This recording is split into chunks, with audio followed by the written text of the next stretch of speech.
Hey, it's Coach Phil, and welcome to lesson 2.3 of the Partnership Lab, pitching, closing, and onboarding new partners. This is the longest lesson in the program, and so we're going to go halfway through, take a quick break, and then get the second half done.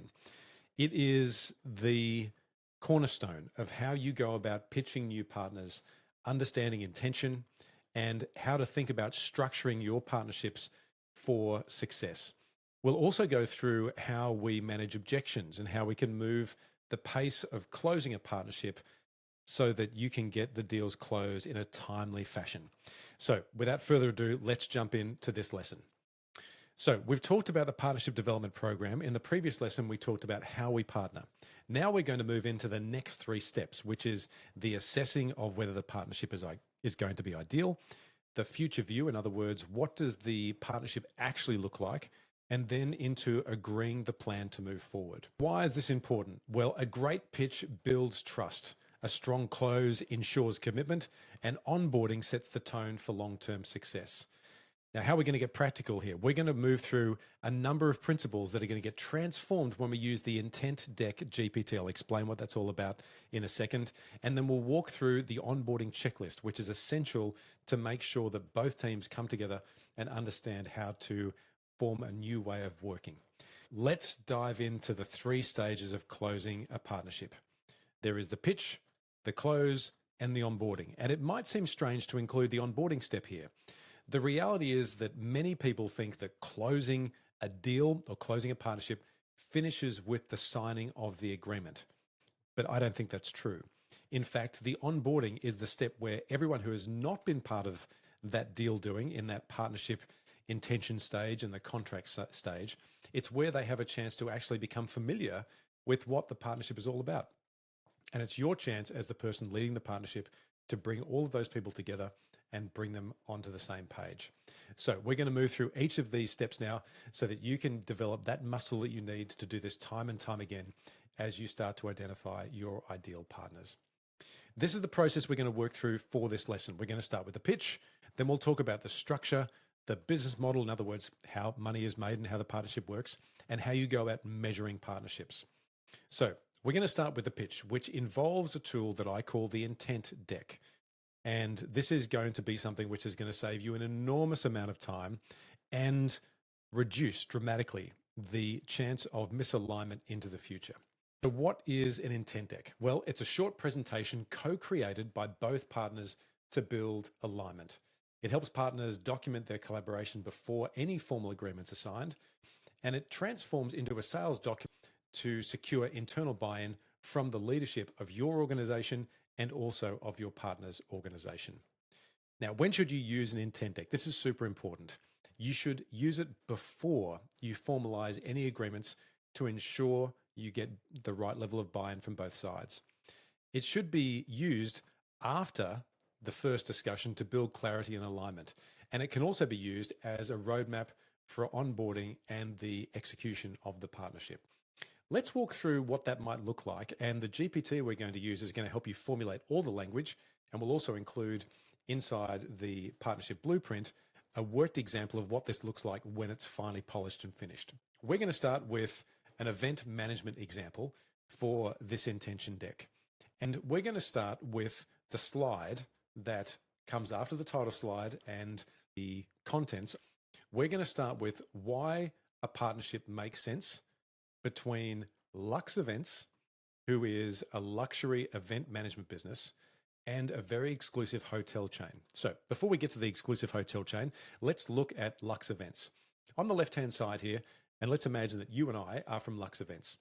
Lux Events is able to put on the left-hand side what we do and why it would be amazing for us to partner with any other organization. We talk about having flawless execution of high-end bespoke events, unparalleled creativity, discreet white glove service, transforming spaces into immersive luxury experiences, and exclusive access to top tier vendors and talent. That's a pretty good value proposition if you're in the game of luxury events. Now, let's go across the other side, and we're pitching to Amalfi Resorts. Now, let's imagine that Amalfi Resorts is the go-to place for adults-only accommodations and destinations around the world. And they talk about having iconic destinations for world-class accommodation, seamless personalized service, timeless elegance, exquisite dining and curated guest experiences, and exclusive spaces for unforgettable events and stays. So you can see here that there's a partnership making sense for why these two would come together. The question is, why does it make sense when you combine both of these two organizations? Well, together we can achieve the following. We can set a new global benchmark for luxury events. We can curate bespoke VIP experiences that redefine exclusivity, and we can drive elite clientele engagement through unforgettable brand partnerships. Now, that sounds all pretty good and pretty compelling. And if we're Lux Events, we can do the research of that other organization and present this as one of our opening steps after we've had our first conversation. In fact, it can be the thing that we send to them after our first meeting. We can do all of that, and that is a pretty compelling opening start to why we would think about doing partnership. Now, let's move into a very important step that often gets missed. How will we collaborate? And what are the principles that will guide the way that we work together? So we often list out in a intent deck each of these principles so it's relevant for both parties. These are not principles that you just come up with and are generic. These are ones which are fit for purpose for the collaboration. So in the first case, we jointly work to improve the guest experience and reputation of Amalfi Resorts. We value time to insight, and our partnership works to act on knowledge as efficiently as possible. In other words, we value time, and we want you to know as our partners that we'll work quickly, but we're going to share information so that we can make the best guest experience possible. Number 3, we focus on 2 primary needs, and here is where those key incentives that we talked about earlier in the program really come to the fore. Amalfi Resorts has priority access to Lux Events' capability. That's what we're going to do as part of our way of delivering on this partnership. And Lux Events becomes the preferred events partner for Amalfi Resorts events. And this is where we're putting on the table the very clear incentives for both organizations. What this is doing is signaling as Lux Events to Amalfi Resorts that we have incentive to participate, and you should too. Now, number 4, we embrace challenges openly, ensuring both Amalfi Resorts and Lux Events objectives are respected and balanced. This is saying we know that partnerships can hit rocky patches. It's totally fine. We know that we're going to do that, but we're going to embrace the challenges and we'll openly communicate those with you to find a resolution. Number 5, every guest interaction is handled with the utmost confidentiality. And we knew by doing the research on Amalfi Resorts that that was a really big value of theirs. So we're going to put this in here and say and suggest that we've seen that, we respect it, and we'll make sure that we do that with you as well. Number 6, every detail is flawlessly coordinated for a world-class guest-first experience. You can see that that is echoing what we said before from the value proposition that we researched about Amalfi Resorts. This is what they're there to do. We're going to do the same, and we'll make sure that we rise that level of detail so they have confidence that what we said we would do, we would do. And then finally, we'll share costs of all collaboration activities. Of course, there will be costs in doing work together, but where we're collaborating together, we're going to share the costs so that we can make sure that it's even to begin with as we get to know each other. Oh, one more. We don't constrain each other in our activities outside of this collaboration. That's important because we want to make sure that as Lux Events, we could be doing events everywhere, but we're not going to enter into an exclusive position, at least we'd like not to, because we've got to grow a business outside of our relationship with Amalfi Resorts. And the same should be true in reverse. So we never want to try and constrain Amalfi Resorts' growth because we want them to be successful as well. Please don't avoid including a collaboration principles slide because it signals such a strong intention to do well and to seek to understand your partner in as much detail as possible. All right, this is my favorite slide in the intent decks, and this is where you set yourself apart as a partner of choice, because what you have said in delivering this slide, which is 3 steps to building trust to deliver whatever the outcome is, in this case, delivering a new luxury event standard for Amalfi Resorts. If they've only met you once, we want them to know that we are going to build a trusted long-term relationship with them. So we've gone to the effort of determining how could we practically build trust, demonstrate what we do with them to build a really strong partnership. And in this case, there are 3 steps, and this will be unique for every single partnership. And as you present this in its first version, they might go, this is fantastic. Or they might say, as Amalfi Resorts, we might be able to do something a little bit different. How about we try this in step 2 or this in step 3? Now, let's quickly dive into these 3 steps. So step number 1, delivering 3 luxury events to showcase event excellence at Amalfi Resorts. Of course, this will not be done for free. It will be paid. But the point is that we are going to focus our attention on delivering 3 events and start as we mean to continue. Let's look at step number 2, delivering luxury gifting to guests. Event managers often include gifts in the events that they produce. The next logical step is to say, well, how about we deliver luxury gifting to guests who don't come to these events? Let's do that as a normal way of welcoming them to Amalfi Resorts. And that's designed to elevate the guest experience with high-end gifting. Now, let's move to step number 3, create a new luxury event standard for Amalfi Resorts. This comes off the back of doing these 3 events, becoming more involved in their normal operating business model, and then saying to them, what can we design and create and market as being an extra special level of luxury events for Amalfi Resorts? And obviously this all happens over time, but you can anchor back, as you'll see in a second, the process and the strategy of this partnership back to these 3 points so you can work to build trust and then build a really fabulous partnership. So the next step after this is to show at a very high level what it is that we're going to do together. So step number 1, trust step number 1, deliver 3 luxury events. Trust step number 2, deliver luxury gifting to guests. And then step number 3, create a new luxury event standard for Amalfi Resorts. We're going to add a time frame. We're also going to show what are we going to do as luxury events, what's our contribution, what's Amalfi Resorts going to do as part of their contribution, and what's the target end state in order to achieve these 3 steps. And this is very, very high level. Of course, what we're hoping to do here is demonstrate that we haven't just thought this could be conceptually relevant. We're showing you that given a high level time frame, this is what we can do together. And this might be, in the case of this partnership, it might be about taking the first step to deliver step number 1. So our first partnership agreement might be that we're doing step number 1 with a view to move to step number 2 over a 3-year period. In this case, it's saying here 2 years. We would be looking to then formalize this into an agreement, then get to work and demonstrate why this partnership makes a lot of sense. So that's the intent deck. This document allows you to achieve alignment, secure internal buy-in, and most importantly, demonstrate that you care enough to understand your future partner in such detail that you will stand apart from any other partnership pitch they're receiving. So we've got a GPT to help us accelerate that step. Now let's move into the structure of a partnership. And there's really only 1 of 2 questions to answer at this step. It's whether this is going to be an incorporated partnership or an unincorporated partnership. Let's dive into what those 2 things mean. First of all, an incorporated joint venture. These are useful for long-term high investment partnerships. It's where a separate organization is formed to allow for the mission of the partnership to be executed. In this case, an incorporated joint venture shares governance, it pools resources, and it has separate financials from the 2 companies that come together to form the joint venture. A great example of that was Sony and Ericsson, which ultimately formed Sony Ericsson.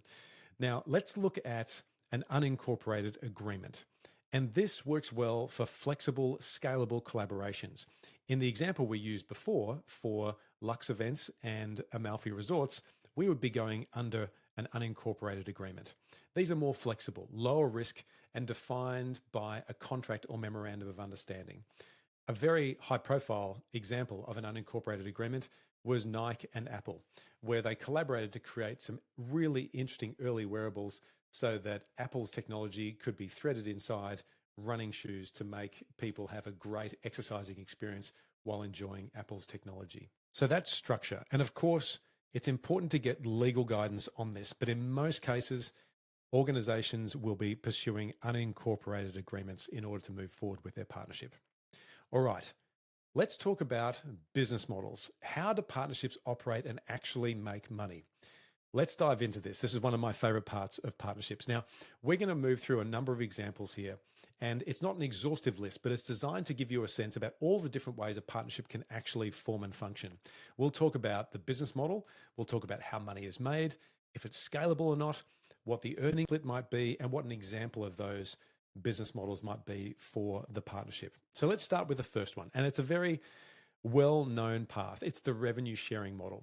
And it's where a percentage of each sale is given to one of the partners. Now, this is a very highly scalable way of creating a business model for a partnership if it's automated.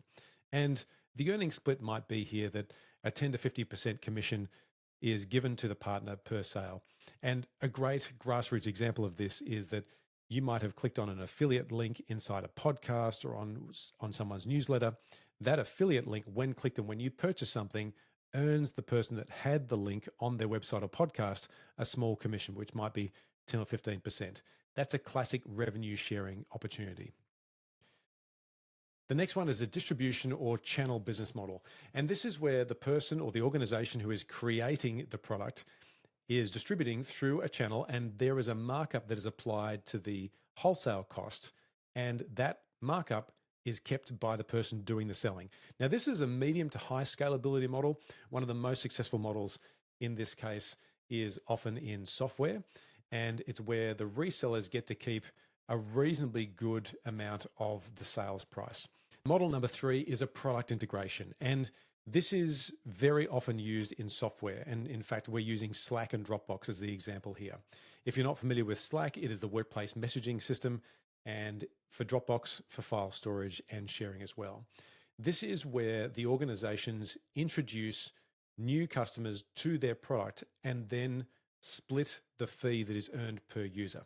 And so in this case, it might be that you've started using Slack, and through an integration or an advertisement inside Slack, you've been able to identify and find value inside Dropbox. So you sign up for Dropbox, and as a consequence of that, Dropbox pays Slack a fee for introducing you to them.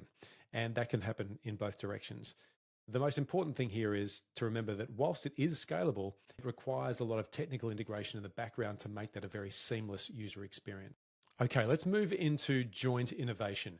And this is where the research and development required to build out a new product is co-funded, and then the profit is split. Now, this is often a very low scalability option for organizations because there is often so much R&D required to bring a new product to market. Now, the earnings split, often 50-50. It might be a little bit different to that depending on the contribution through the R&D. But a great example of that is where BMW and Toyota came together to build different components of motor vehicles. There was a lot of money invested to make that work, but they then split the profits 50-50.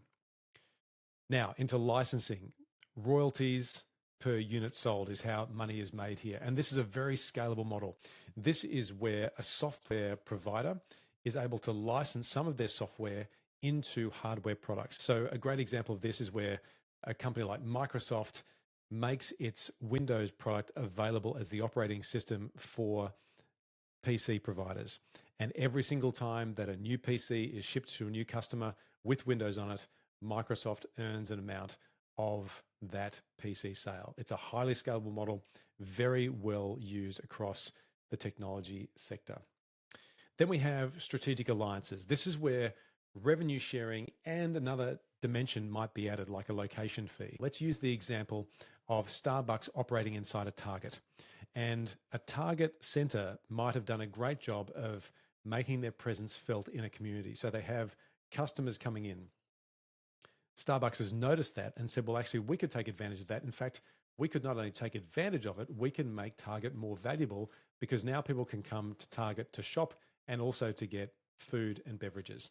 So in this case, whilst it's not very scalable, it does allow for Target to become more relevant and then charge Starbucks to be part of its ecosystem, thereby creating a much stronger user experience and a differentiation in market. Finally, social impact business models.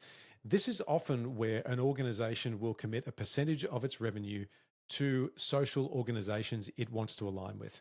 This is a highly scalable model, and it's often the case where An organization, for example, like Patagonia, would donate a proportion of its income to organizations that it thinks is important. And that becomes part of the sales value proposition for Patagonia. But then obviously, the more that it sells, the more it's able to contribute to social causes that it thinks as important. Okay, so we've covered off the pitch through the intent deck. We've talked about structure. We've also talked about business model. Let's get to the all important step around measurement. So let's talk about these three metric categories. Number one is revenue contribution, because partnerships should drive a tangible financial result. But of course, there are some partnerships where that can't happen. And that's why partnership influence becomes very important. And of course, there's operational efficiency, because good partners also improve the efficiency of the companies they're partnering with. Under revenue contribution, there are three measures that we measure over time. Let's look at direct revenue, and this is arising from partnership activities. So as a consequence of the partnership, money is being made. When we think about an example of that, a partnership generates $10 million, and that direct revenue is split 50-50, just by way of example. That's direct revenue. But there's now, as a consequence of this partnership, outside of the direct revenue that you're both generating, there are referrals that come that generate even more revenue coming into the organization. So there's $10 million in direct revenue, but then there's also $5 million of what's called influenced revenue from new customers as a result of those referrals and co-marketing activities. Now, one of my favorites, customer lifetime value impact. Are partnership acquired customers worth more over time? So your organization might be selling its particular set of products, and you might have a lifetime value of, say, 2 years. But then you start to partner with another organization, and your lifetime value impact goes up to 3.5 years. That is a very important metric to understand, because if you're holding on to customers longer, it means that you're not having to worry about trying to acquire more and more new customers because they're staying around for longer. The customer lifetime value increase by 20% for customers acquired via the partnership, for example, is a fantastic goal to shoot for. Let's look at the next category, which is partner influence. And this is a very important, often underrated set of measures that you can put into place in order to see what the true influence of the partnership is. Let's start with sales cycle acceleration. So the question is, are deals closing faster with your partner's influence? Now, the sales cycle might shorten from, say, 90 days to 45 days when a partner is involved. If that's the case, that's a fantastic outcome. And of course, those numbers can change depending on your context. What about win rate increases? So do partner influence deals have a higher close rate? And the answer might be that the win rate on deals involving the partner increased from 30% to 50%. And so you're not having all of this dead time, because now you have a partner that's helping you actually get to a point of closure on these deals a lot quicker. And then as far as market expansion impact is concerned, are you gaining traction in new markets as a consequence of the partnership or not? And what you might find is that new leads from a previously untapped industry increase by 35%. Sales cycle acceleration, win rate increase, and market expansion impact. Three very important metrics that you should be looking at as you go further into B2B partnerships. Okay, let's move to operational efficiency and the three metrics that are most important inside this category. Cost saving. Are you reducing acquisition and support costs? Customer acquisition costs drops by 25% due to co-marketing. What a fantastic outcome as a consequence of being able to partner with another organization. That acquisition cost might be something really, really significant to your business. It might be 10%, it might be 50%. But also keep in mind that there is the ability to join forces on providing support to those customers, so you might not need to do it all yourself. And that's what support costs refer to. Customer churn impact. Do partnerships lead to stickier customers? Do customers stay around for longer? And an example might be that users connected to a wearable churn 40% less than regular users. This example might be that you sell a particular software that is designed to help you do a type of exercise better. And it might just be an app. But let's say that there is a wearable that comes with that. Your partner brought to you the wearable to this value proposition, and now users connected to that wearable are staying around longer. In other words, they're churning less than people who just have the app. potentially a very important addition to a business model. And then internal resource efficiency. Are teams saving time due to the partnership? And the example here might be that customer support tickets decrease by 15% due to a smooth onboarding flow that you might not have had as a consequence of going it alone. So they're the 9 metrics that I think are very important in partnerships. Remember, the partner influence metrics, the ones we just saw before on the previous slide, are the most important ones to think about. And they often get forgotten about because people don't really look at how a partnership can help accelerate processes that lead to revenue generation. Okay, so we've gone and learned about the intent deck. We've learned about whether a partnership should be incorporated or unincorporated. We've talked about the business model, and we've also talked about the metrics that should be used to measure partnership success. The intent deck is super important to help you gain momentum and alignment with your new partner. But what we're going to create here, as well as the intent deck, is what's known as a term sheet. And a term sheet is a list of all the key conditions for a partnership, which then can be given to your lawyer in order to build out a well-informed, well-intentioned partnership agreement. That is the byproduct of using the intent deck GPT. And that allows for your legal team, whether it's somebody who works with you or somebody who's outsourced, to have a combination of really great intention and the key terms. They can then turn into a bespoke agreement so you can sign the deal and start moving towards achieving your first win. Now, once you've finished doing the first version of the term sheet and the intent deck, it's important to get feedback from both your internal team and also your partner team. It should take 2 or 3 turns and iterations to make this to a point where you can then share this as an internal sales document to bring your leadership on board to get the buy-in you need to then move to closing the deal. So collect the feedback, refine the intent deck, and move forward with the new term sheet so that you can talk to your lawyers and move to the all-important step of closing that new partnership. Let's take a very quick break, and we're going to close out this lesson with how you manage objections that come with building a new partnership. Welcome back. Let's close out this lesson by working through how you can manage objections and then how you can onboard your new partner. There are 5 specific tactics that we use to close deals faster, and I'm going to do each of those 5 right now so that you are well equipped to understand how you can move through those objections quickly so you can get those deals closed faster. All right, the first one of these proven tactics is to address a lack of urgency because decision makers aren't aligned on the purpose or the value of the partnership. The tactic here is that before formal negotiations begin, present the intent deck to explain the partnership's shared intent, values, and key success metrics. We often find that when partnerships are off to a shaky start, it's because that step around the intent deck was not done at all. The benefit of going through this step is that it aligns leadership early. It reduces the back and forth of discussions later and the frustration that can arise as a consequence of that. Pro tip here is if the intent is unclear, just pause because misalignment now will cause bigger problems later. If an intent deck process has not been done, go through that process as we've just talked about. If it has been done, let's look at the elements that maybe didn't gel as well as they should have with the people who are signing off on the partnership. All right, tactic number 2. Partners hesitate when long-term agreements feel risky and as a consequence then opt for a 12-month agreement. We talked about in the ideal framework, we want to make sure that yes, we achieve quick wins quickly, but we also don't want to find ourselves after doing that back in renegotiating an annual cycle of partnerships. The tactic here is to offer a 2+1 structure, 2 years for the partnership plus 1 year as an optional extension. This reduces the perceived risk while signaling long-term intent. The key benefit here is that it eliminates prolonged contract negotiations that focus on the deal length. The pro tip here is if a partner demands full renegotiation after 1 year, it's a red flag. Remember, we are here to deliver and land those first wins early, but the partnership needs time to breathe.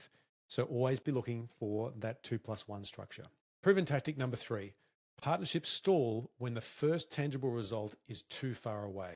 The tactic here is to design the first win milestone upfront to be achieved within 6 months of signing the partnership agreement. The key benefit is that partners see quick results. increasing the urgency to finalize the deal. The pro tip here is if the first win will take longer than 6 months, the partnership design is likely to be too complex. So go back and have a think about what can be achieved as a material milestone within 6 months of signing the partnership agreement. All right, number 4, a single point of contact slows momentum and puts the partnership at risk. The tactic here is to identify at least 5 allies across different functions: marketing, sales, finance, ops, and legal, to support partnership initiatives. Key benefit here is that allies increase the redundancy of your partnership and help push the partnership forward internally, reducing bottlenecks. The pro tip here is if you only have one ally, you're at risk of deal collapse if they leave or they happen to lose influence inside your organization. Number 5, increase FOMO and offer a next best alternative to reduce stalling. The tactic here is if a partner is slow to decide, introduce a next best alternative, in other words, another viable partner who could take the opportunity. The benefit here is that it creates a sense of urgency and helps to drive a decision. The tip here is to frame the next best alternative as a business reality and not as a threat. What you can say is, we're exploring parallel opportunities, but we'd love to prioritize working with you. When partnerships stall, look to the ideal framework and ask, is the intent truly aligned? Are there 2 clear benefits for both sides? Is there a starting life for this partnership of 3 years? Do we have at least 5 internal allies? Is there a first win achievable within 6 months? And do we have a next best alternative ready? All right, we're going to bring this lesson home with the onboarding and setting you up for success with a new partnership. So what is onboarding? Onboarding is a structured 30 to 90 day plan to integrate the partnership into the operations of both businesses. It ensures both sides are aligned on expectations, deliverables, and execution, and it creates momentum by achieving an early partnership win. So what does this look like over time? Well, let's start with the first step, the kickoff. After the deal has been signed and the partnership agreement is in hand, we then, in the first 2 weeks, look to do these 3 things. Number 1, host a team kickoff meeting where you can actually review the agreement that's been signed. You can understand what the incentives are for all the people who are now going to deliver on that partnership. And we're going to assign leaders on both sides of the partnership so that they can take charge of the partnership in their respective organizations. Then within weeks 3 to 6, we're going to work out how we're going to speak to each other and collaborate. The meeting cadence, which in the first instance, by the way, should be fortnightly. And we're going to align workflows so we understand what is the best way and when should we meet so it's convenient for both parties. It's about an exchange of ideas so that we understand this is how we work here, this is how you work there, how can we find the middle ground so we are doing a great job of communicating back and forward and maintaining that forward progress. Then within the first 2 to 6 months, we focus on that first win that we designed before the deal was signed and work to solve the bottlenecks to maintain momentum to achieve that first win. From that point forward, we're going to conduct 6 monthly reviews to determine whether we should expand, reset, or wind down the partnership. And that cadence will help the partnership understand that this is not an open-ended program. We have certain milestones to hit. And we do that by finalizing the 12-month forward planning at the end of that first win so that we know what the partnership is there to do and whether, if there was the view to expand the partnership, what is that new plan to take advantage of that new scope. All right, so this was a long lesson, but it was a really important one. The key takeaways are: use the intent deck to build momentum and close partnerships. A structured onboarding plan ensures a smooth start. And achieving the quick partnership win will build momentum and trust across both organizations. Remember, a clear workflow and accountability will always prevent friction from taking hold inside a partnership. Okay, so the blueprint action steps. You now get to use the shiny new Intent Deck GPT to build your Intent Deck template and to create partnership term sheets. In the partnership blueprint, you'll also find a section on partnership objections where those tactics will be included, as well as some other language you can use to respond to objections that commonly come up in partnership negotiations. Now, we also want to move into customizing your structured onboarding plan so that you know, as you move into the next step with a new partner, what needs to be done and what you need to request from that partner to get off to a great start. Where you have a new partnership, let's schedule that kickoff meeting so that we can get off to the right track.